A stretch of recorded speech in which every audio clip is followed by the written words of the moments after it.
시청자 여러분 그리고 장병 여러분 안녕하십니까? 국방뉴스를 전해드립니다. 마틴 댐시 미 합참의장이 최윤희 합참의장의 공식 초청으로 우리나라를 방문했습니다. 한미 양국군 대표는 북한의 핵과 미사일 위협 방어에 대한 필요성에는 공감했지만 사드에 대한 직접적인 언급은 없었습니다. 오세현 기자의 보도입니다. 최윤희 합참의장과 마틴 댐시 미 합참의장의 대화에서는 사드에 대한 직접적인 언급이 없었다고 합참 관계자가 밝혔습니다. 27일 우리 합동참모본부를 방문한 댐시 미 합참의장은 최윤희 합참의장을 비롯한 군 수뇌부들과 약 1시간 10분가량 대화를 나눴습니다. 합참 관계자는 이번 회담에서 양국은 사드에 대한 논의는 하지 않았고 정책적인 검토가 필요한 부분에 대한 논의도 없었다고 밝혔습니다. 다만 댐시 미 합참의장이 북한의 핵과 미사일 위협에 대한 방어가 필요하다고 밝혔고 우리 군도 이 부분에 대해서는 공감했다고 설명했습니다. And we've had very important and very productive conversations today with your military leaders about the progress we've made on certain functions like command and control, integrated air and missile defense, exercises, all of which in which we've made great progress over these past few years. 합참 수뇌부와의 회담을 마친 댐시 의장은 한민구 국방부 장관을 예방하고 미국의 한반도에 대한 안보 공약은 여전히 확고하다고 강조했습니다. 한민구 장관은 이 자리에서 미 합참 의장의 예방에 감사를 표하며 한미 동맹의 발전을 위해 노력한 댐시 의장의 활동을 평가했습니다. 한반도의 평화와 안정 그리고 한미 동맹을 위해서 기여한 그 의장님의 공로를 기려서 우리나라 정부가 미국 군인에게 드리는 가장 그 높은 격의 훈장을 드리는데 축하를 드립니다. 한편 박근혜 대통령은 26일 청와대에서 마틴 댐시 미 합참의장에게 보국 훈장 통일장을 수여했습니다. 국방뉴스 오상현입니다.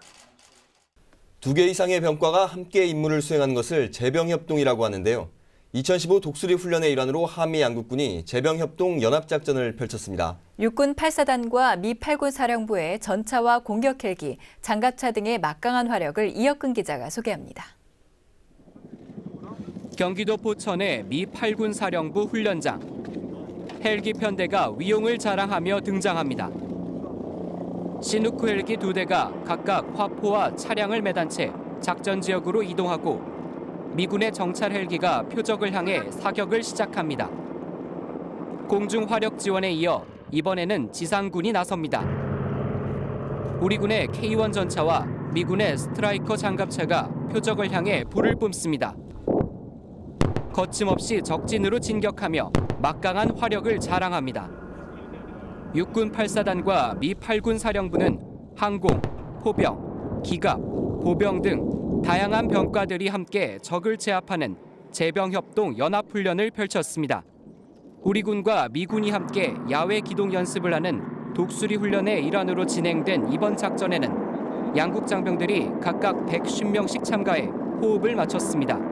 이번 훈련의 결과를 토대로 해서 앞으로 더욱더 이런 기회가 활성화되고 확대되어서 향후에 더욱더 우리 대한민국 국군이 육군이 더욱 강한 군대로 거듭날 수 있도록 하는 좋은 계기가 되었던 것 같습니다. And the relationships that we have developed and the tough and realistic training that we have conducted have made us stronger. 이번 훈련은 북한이 우리나라를 공격했을 때 한미연합군이 즉각적인 반격을 할 수 있도록 연습하는 작전 위주로 진행됐습니다. 공중에서는 헬기 14대가 훈련에 나서고 지상에서는 우리 군의 K1 전차 4대와 K200 장갑차 2대, 미군 스트라이커 장갑차 4대가 훈련에 참가했습니다. 또한 헬기와 장갑차를 이용해 작전 지역에 보병을 투입하는 연습도 실시해 어느 곳에서도 작전을 수행할 수 있는 능력을 길렀습니다. 육군 8사단과 미 8군의 연합 야외 기동 훈련을 통해 한미 양국은 철저한 준비 태세와 공고한 파트너십을 다시 한번 확인했습니다. 국방뉴스 이혁근입니다. 정부가 우월적 지위를 이용한 성폭력 근절 대책을 발표했습니다. 공무원과 군인이 성폭력 범죄로 벌금형을 선고받아도 당연 퇴직시키는 방안이 추진됩니다. 이와 관련해 군은 병역 내 모든 성추행과 성폭행 등 성폭력 범죄자에게 원아웃 제도를 시행하고 성희롱 가해자에 대해서는 인사상 불이익을 확대하기로 했습니다. 양희룡 기자의 보도입니다. 정부는 27일 황우여 사회부총리 겸 교육부 장관 주재로 제3차 사회관계 장관회의를 열고 우월적 지위를 이용한 성폭력 근절 대책을 확정했습니다. 대책에 따르면 정부는 국가지방공무원법, 군인사법, 경찰공무원법 등 관련 법에 있는 공무원과 군인의 당연 퇴직 사유를 현행 금고 이상 형벌에서 성폭력 범죄는 벌금형 이상의 형벌로 개정하기로 했습니다. 정부는 또 국공사립교원도 성폭력 범죄로 파면 해임되거나 형 또는 치료 감호를 선고받은 경우 교직에서 당연 퇴직시키고 임용도 제한하는 내용으로 관련법 개정을 추진하기로 했습니다. 이에 따라 국방부는 성추행과 성폭행 등 성폭력 범죄자를 현역 복무 부적합 심의 대상에 포함시켜 군에서 퇴출을 원칙으로 하는 원아웃 제도를 시행합니다. 성희롱 가해자에 대해서는 인사상 불이익을 확대해 진급을 할 수 없도록 했습니다. 국방부는 또 성폭력의 절반가량이 직무상 상급자에 의한 부사관 대상 범죄라는 조사 결과에 따라 성인식의 대전환을 위한 맞춤형 성인지력 교육을 강화하기로 했습니다. 특히 병역 내 성폭력 피해자의 권리를 보장하기 위해 장기 복무자 선발 시 지휘관 추천 배점 제도 비율을 낮추고 하사 근무 평정에 절대 평가 제도를 도입할 계획입니다. 내년에는 성폭력 실태 조사도 실시할 예정입니다. 한편 황우여 부총리는 이날 회의에서 최근 군대나 대학뿐 아니라 공직사회 내부에서조차 우월적 지위를 이용한 성폭력 범죄가 다수 발생해 문제가 심각하다면서 이런 횡포는 한 번만 잘못해도 축출된다는 원칙 아래 일벌백계로 다스려 근절해야 한다고 말했습니다. 김희정 여성가족부 장관은 회의 후 브리핑에서 지휘 고하를 막론하고 공직사회가 성폭력 범죄에는 무관용 원칙 아래 단호하게 대처해 사회 전반에 성폭력 범죄를 근절하겠다고 강조했습니다. 국방뉴스 양희룡입니다. 국방부가 26일 국방정보화 사업에 대한 투명성과 공정성을 강화하기 위해 사업 참여업체를 대상으로 설명회를 개최했습니다. 국방부 정보화 기획관 주관으로 열린 2015년 국방정보화 사업 설명회는 국방정보화 사업 참여업체가 필요로 하는 정보를 사전에 공개해 부패 유발 요소를 차단하고 신규 업체의 사업 진입 장벽을 해소하고자 마련됐습니다. 이번 설명회에서는 국방정보화 정책 방향과 예산 구조, 올해 시행하는 주요 예산 사업 현황을 공개했습니다. 또 국방부의 전군 지원 상용 소프트웨어 구매 등 17개 사업을 비롯해 육해 공군의 73개 사업 등 모두 129개 사업의 목적과 조달 방법, 계약 형태와 추진 일정 등도 설명했습니다. 국방부는 이번 사업 설명회를 통해 참여업체의 원만한 사전 준비를 돕고 정보화 사업의 투명성과 공정성을 더욱 높일 것으로 기대된다고 밝혔습니다. 육군이 26일 해킹 위협으로부터 군 정보 체계를 보호하고 사이버전 수행 역량을 강화하기 위해 해킹 방어 대회를 개최했습니다. 육군본부 정보화 기획실장 주관으로 열린 이번 대회에는 사이버 침해 대응과 취약점 진단 능력을 향상하기 위해 정보보호 전문 요원과 서버 네트워크 관리자 등 48개 팀 99명이 출전했습니다. 대회는 육군 정보통신학교 사이버 침해 대응 훈련장에서 서버와 네트워크, 홈페이지를 대상으로 해킹 탐지와 바이러스 악성 코드를 식별, 분석하는 능력을 종합적으로 평가했습니다. 특히 한국인터넷진흥원과 협조해 최신 유형의 해킹 기술과 관련된 평가 문제를 출제하고 검증함으로써 난이도 높은 해킹 이론과 실전 방어 기술 능력을 평가했습니다. 육군은 나날이 고도화하는 해킹 위협으로부터 군의 정보 체계를 보호하고 대응 능력을 강화하기 위해서는 인재 육성이 중요하다며 대회는 장병들에게 사이버 방어를 위한 파수꾼 역할을 담당할 수 있는 역량을 갖추게 하는데 그 의미가 크다고 밝혔습니다. 공군 연구분석평가단이 공공 갈등 해결과 민군 상생 협력 방안을 주제로 워크숍을 열었습니다. 대화와 타협으로 의견을 좁히고 갈등을 해결하자는 게 핵심 내용이었는데요. 윤현수 기자가 정리했습니다. 지식보다 지혜, 적법성보다 적정성, 이성적인 접근보다 비이성적인 접근, 공공 갈등 해결과 상생 방안을 주제로 열린 워크숍에서 강연자가 특히 강조한 단어들입니다. 예를 들어 공군 비행장 이전과 소음 등으로 지역 주민들과 첨예하게 대립할 경우 문제를 어떻게 풀어나갈 것인가. 서정철 공공갈등 조정관은 적법성과 타당성, 보상금만으로 갈등을 해결하려는 자세는 오히려 역효과일 뿐이라고 지적했습니다. 서 조정관은 신뢰를 바탕으로 진정성 있는 대화와 협력만이 성공적인 갈등 해결의 실마리가 될 수 있다고 강조했습니다. 궁극적으로 공동 운명체로 공동 비전을 제시할 때 지역 주민과 한 가족이 될 수 있다고 갈등 조정 경험담을 소개했습니다. 비행단 이전이나 소음 문제와 관련해서 선구적으로 또 선진적으로 갈등 관리에 나서고 있는 모습에 대해서는 상당히 긍정적으로 볼 수가 있겠습니다. 그러나 그것이 단순하게 시작했다는 게 중요한 게 아니라 어떠한 내용을 가지고 어떠한 형식을 가지고 서로가 원하는 윈윈의 결과를 내는가가 상당히 중요합니다. 그렇다면 지역 주민들과 신뢰를 쌓기 위해선 어떤 게 가장 중요할까? 서 조정관은 전국에서 일어난 공공갈등 중 몇몇 긍정적인 해결 사례를 들었습니다. 특징은 각각의 대표와 관계자들이 매달 한 번 이상 만나 끊임없는 토의와 토론을 거쳤다는 것. 최대 14시간 동안 마라톤 회의를 진행했던 경험담을 들며 서로 견해를 좁혀가는 유익한 시간이었다고 전했습니다. 공군은 선제적 갈등 예방을 위해 금일 실시 중인 워크숍 및 세미나와 각종 교육을 통해서 실무 역량을 강화하고 있습니다. 대화 소통을 통해 지역사회 및 인근 주민과 서로 공존할 수 있도록 현장 중심의 갈등 관리 체계 구축을 위해서 노력하고 있습니다. 최대한 합의를 도출해 민과 군이 서로 윈윈할 수 있는 갈등 해결 상생 방안. 민주주의 방식을 토대로 건강한 사회를 만들기 위한 꾸준한 노력이 필요해 보입니다. 국방뉴스 윤여수입니다. 3분의 기적이라 불리는 심폐소생술은 위급 상황 시 환자의 생사를 결정짓는 중요한 응급처치입니다. 육군 34단은 간부들의 심폐소생술 능력을 향상시키기 위해 고양소방서와 협력해 응급처치 교육을 실시했습니다. 심혜슬 아사입니다. 2인 1조로 실시된 심폐소생술 실습 교육. 강사의 지도 아래 흉부 압박을 실습하는 장병들의 모습이 사뭇 진지합니다. 심폐소생술은 내 옆에 전우가 쓰러지는 만일의 사태가 발생했을 때 전우의 목숨을 지킬 수 있는 소중한 응급처치 방법입니다. 심폐소생술은 심정지 환자가 발생했을 때 신속한 119의 신고와 흉부 압박으로 여러분의 가족과 장병을 살릴 수 있는 방법입니다.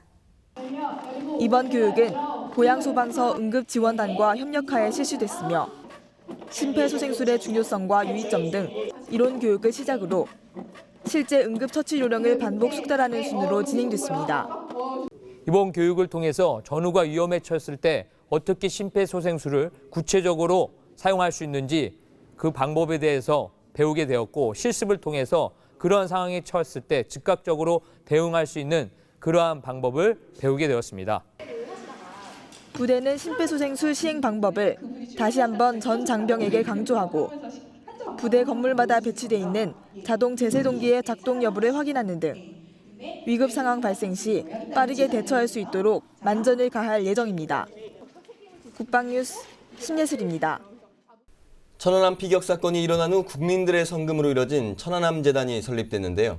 이 재단은 천안함 사건의 의미를 되새길 수 있도록 다양한 노력을 하고 있습니다. 유족들의 복지와 생존 장병의 사회 복귀, 해군 해병대 병역 문화 개선과 국민의 안보의식 고취 등 4가지 목표를 세워 재단을 운영해 오고 있는데요. 주간 초대석 이번 시간에는 조용근 이사장을 원동환 중사가 만나봤습니다. 제가 2년 전에 진해에 가서 생존 장병들과 저녁을 같이 함께 했습니다. 그런데 그게 우연히 따라온 8살 배기 아들이 저보고 그렇게 이야기합니다. 우리 아빠는 내 생일날 없어요. 내 생일이요? 3월 26일이라는 거예요. 공교롭게도. 40용사 우리 남의 아들이 아닙니다. 바로 우리 아들입니다. 58 생존 장병 우리 아들입니다.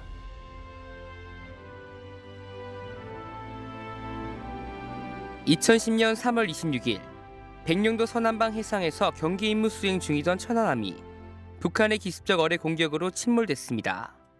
104명의 승조원 중 58명을 구조하고 46명의 해군 장병을 잃었습니다.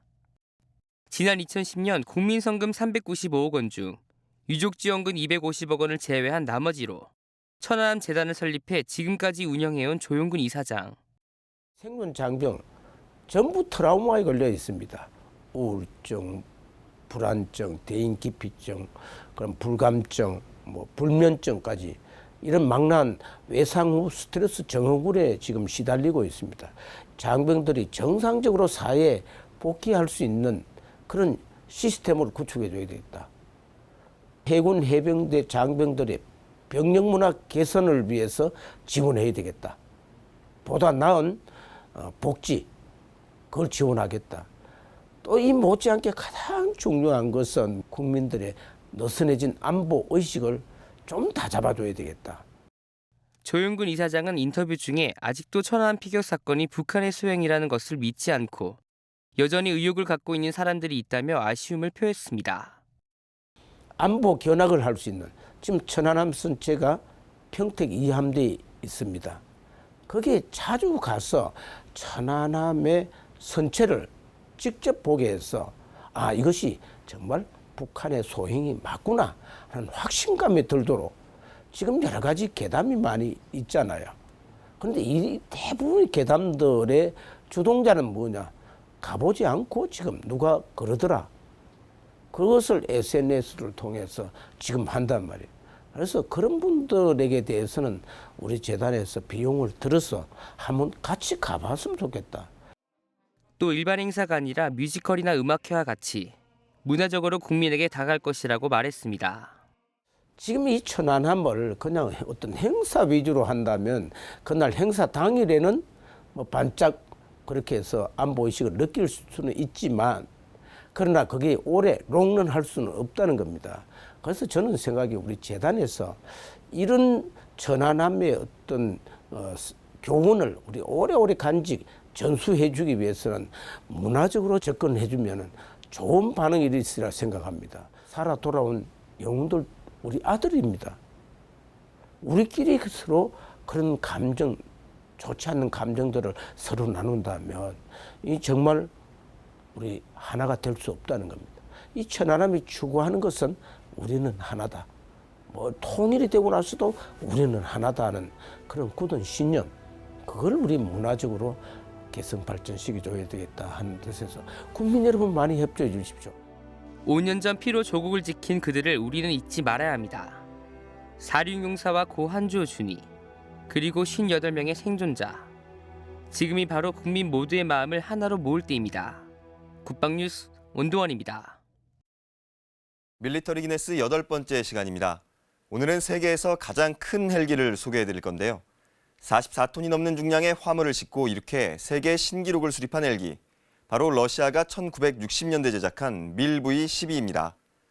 이 헬기는 대륙간 탄도미사일 등 군사 목적의 대형 화물 수송을 위해 개발됐는데요.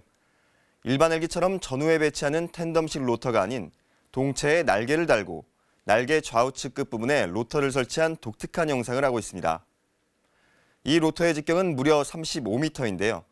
두 로터의 회전 반경을 포함한 전체 폭은 67m로 보잉 747의 날개폭보다 더 큽니다. 대형 여객기의 형상을 하고 있는 동체에는 6명의 승무원이 탑승해 196명의 승객을 수송할 수 있는데요. 뿐만 아니라 통상 2만 킬로그램, 최대 4만 킬로그램의 화물을 수송할 수 있습니다. 밀 V-12는 1965년 개발이 시작돼 1968년 첫 비행에 성공했는데요.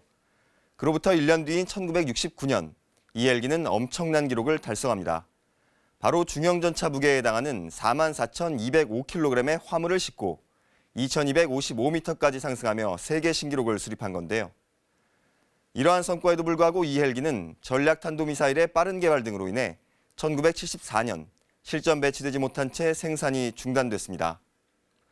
수송용 헬리콥터로 양산될 예정이었지만 너무 비효율적이었기 때문에 2기만 제작된 채 취소된 것인데요. 2대만 제작된 CG의 기체는 현재 한 대는 러시아 공군 박물관에 전시돼 있고 나머지 한 대는 모스크바 근처의 밀 설계국 공장에 있다고 알려져 있습니다. 세계에서 가장 큰 헬기 밀 V-12. 지금도 이 헬기는 독특한 고유의 디자인과 깨지지 않는 기록을 보유한 대형 헬기의 전설로 남아 있습니다. 국방부가 모든 성폭력 범죄자에 대해 원아웃 제도를 시행하는 성폭력 근절 종합대책을 발표했습니다. 성추행, 성폭행 가해자는 군에서 퇴출시키는 것을 원칙으로 하고 성희롱 가해자 역시 진급이 금지되는데요. 우리 군은 유사시 목숨을 걸고 국가를 수호하기 위해 상명하복의 지휘체계를 그 생명으로 합니다. 그런데 최근 일부 고위 군인들이 이 상명하복을 악용해 생사고락을 함께할 자신의 부하를 고통 속으로 몰아넣는 사건이 발생했는데요. 불합리와 강제가 아닌 정당한 명령과 이에 대한 자발적인 복종, 계급이 높을수록 주어지는 것은 부하에 대한 잘못된 권리가 아니라 막중한 책임입니다. 국방뉴스를 마칩니다. 시청해주신 여러분 고맙습니다.